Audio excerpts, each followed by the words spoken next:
साथीहरु खत्री मिक्स ब्लगमा तपाईहरुलाई स्वागत छ। आउनुस् र म D1 भिसाको विषयमा चाहिँ बुझेर तपाईहरुलाई केही इन्फर्मेसन दिन चाहिरहेको छु है। पोर्चुगल आउँदै हुनुहुन्छ D1 भिसामा आउनुस् है र नआउनुस् भन्दिन र जति पनि कार्डहरु बन्ने एजेहरु तरिकाहरु छन् सबै त हाम्रो जस्तो चाहिँ फर्मालिटी धेरै पूरा गर्नु पर्दैन, सबै कुरा कम्पनीले गर्दिन्छ र सजिलो पनि छ है।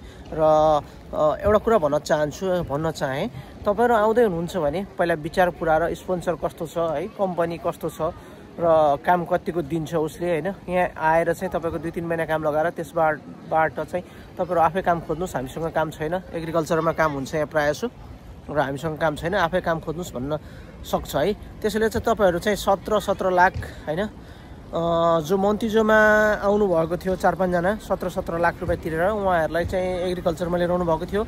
उहाँको स्पोन्सरको नाम चाहिँ मैले भन्न चाहिन, कम्पनीको नाम चाहिँ भन्न चाहिन र उहाँले चाहिँ लिएर आउनु भयो र हैन 3 महिना जति काम दिनुभयो। हेर्नुस् है, मैले बुझेँ राम्रोसँगले हैन, 3 महिना जति काम दिनुभयो, 3 महिना पछाडी उहाँहरुको काम भएन। तपाईहरु पनि आफूसँग सक्षम हुनुहुन्छ हैन, कुनै सिप छ म केही गर्न सक्छु भन्नुहुन्छ भने चाहिँ आउनुस्, युरोप नआउनुस् भन्दिन हैन।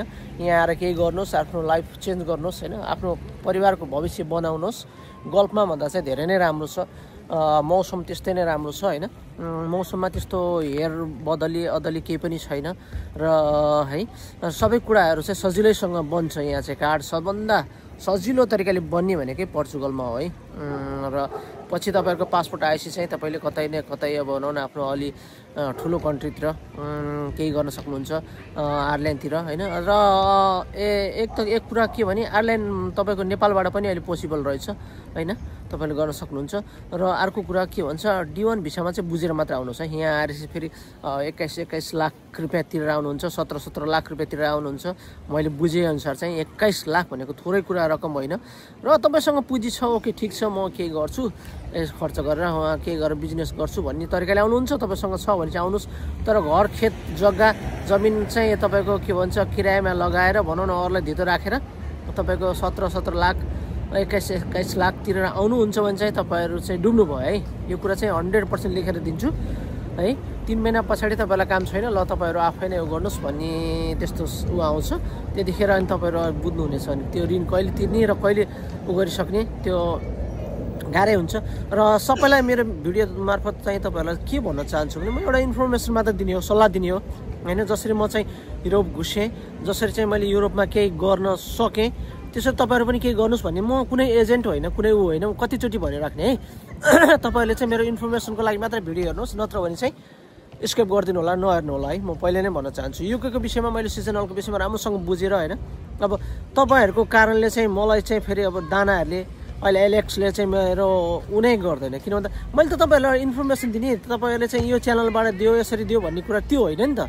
उसले पनि सोध्छ यिनीहरू यस्तो हुन्छ, हाम्रो नेपाली जस्तो देखाउन चाहदैन है उनीहरू। भित्री रूपमा धेरै घुसपेट छ त्यहाँ पनि है, मैले देखेँ अनुसार। अब जस्तै अब तपाईहरुले भन्नुभयो उहाँको नम्बर दिनुस्, यहाँको नम्बर दिनुस्, मैले एउटा इन्फर्मेसन दिएँ ठिक छ।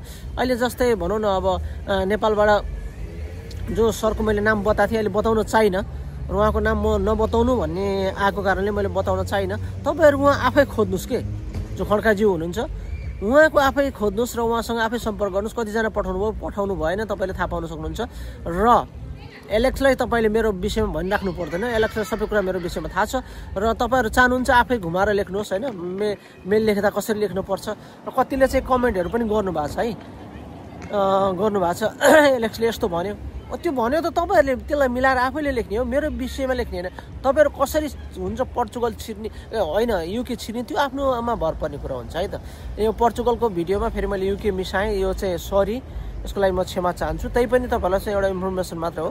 पोर्चुगल D1 भिसामा आउनुहुन्छ भने चाहिँ यो भिडियो हेरेर मात्र आउनु होला हैन, राम्रोसँग बुझेर मात्र आउनु होला। स्पोन्सरले कस्तो गर्छ के गर्छ त्यो कुराहरु बुझेर मात्र आउनु होला है त। आजलाई यति नै, भिडियो धेरै नै लामो भयो, अर्को भिडियो पनि म लिएर आउने छु। हस्त मेरो भिडियोलाई लाइक सब्स्क्राइब गर्न नबिर्सिनुहोस् र चाँडोभन्दा चाँडो म अर्को भिडियोमा तपाईहरुलाई कुनै देशको र आफ्नो पर्सनल लाइफको भ्लगहरु म लिएर आउने छु है त। हस्त यस्तै भिडियोको लागि मेरो च्यानललाई लाइक सब्स्क्राइब गर्न नबिर्सिनु होला। हस्त नमस्कार।